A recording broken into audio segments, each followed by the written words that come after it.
Hi friends, আজকে আমি একটা নতুন রেসিপি করে দেখাবো, যেটা হচ্ছে চালের গ্রিন ছিলকা, কালারফুল ছিলকা হবে। খেয়ে দেখো কেমন হবে। আমি করছি এখনই, দেখো। দেখো, চালটাকে 8 ঘন্টা মতো ভিজিয়ে রেখেছিলাম, তারপর এটা আমি মিক্সিতে পিষে নিয়েছি।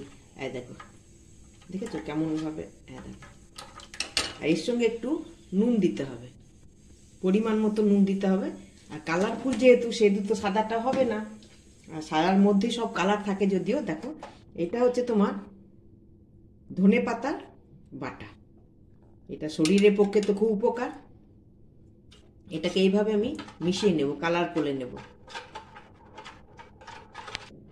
দেখো, এখন তো গ্রিনের খুব অভাব, চারদিকে গাছপালা কেটে বাড়ি করছে, তা আমি এই ছিলকাটাই নয় গ্রিনই করে দিলাম।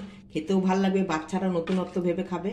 আর এই যে করবো এটা, এটা কিন্তু এতটুকু গন্ধ কিচ্ছু পাবে না, খুব ভাল লাগবে খেতে। এটা আমি করছি, তুমি দেখো। তাওয়াটা আমি গরম চাপিয়ে দিয়েছি। এবারে এটাতে একটু দেখো,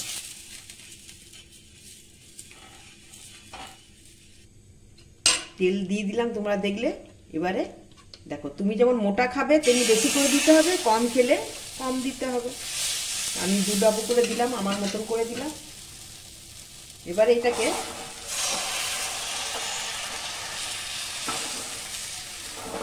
দেখেছো, যারা নতুন তাদের হয়তো তোমার হাতে লাগতে পারে, তো লাগবে না। দেখো, আমি এটা এইভাবে তাওয়াটাকেও এমনি করে ঘুরাচ্ছি, চলে আসছে। দেখো, এটা আমি তেজপাতা দিয়ে করছি। দেখো, খুলে দেখি। দেখো, হয়ে গেছে। দেখেছো, ধারগুলো ছেড়ে গেছে। দেখো, ধার নিজে নিজে ছেড়ে গেছে, মানে হয়ে গেছে। এইটাতে একটু কিন্তু গন্ধ পাবে না, বাচ্চারা অনেক সময় ধনে পাতা পুদিনা এগুলো খেতে চায় না, কিন্তু এইটা এতটুকু গন্ধ নেই, হেলদি, অথচ কালারফুলও হয়েছে, দেখতেও সুন্দর, খাবে।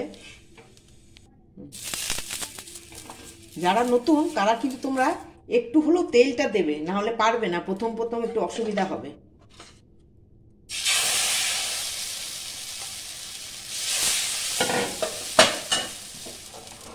এমনি করে একটু ঘুরাবে। দেখো, হালকা করে ঘুরাবে, তাহলে হাতেও লাগবে না, জিনিসটা ভালো হবেও।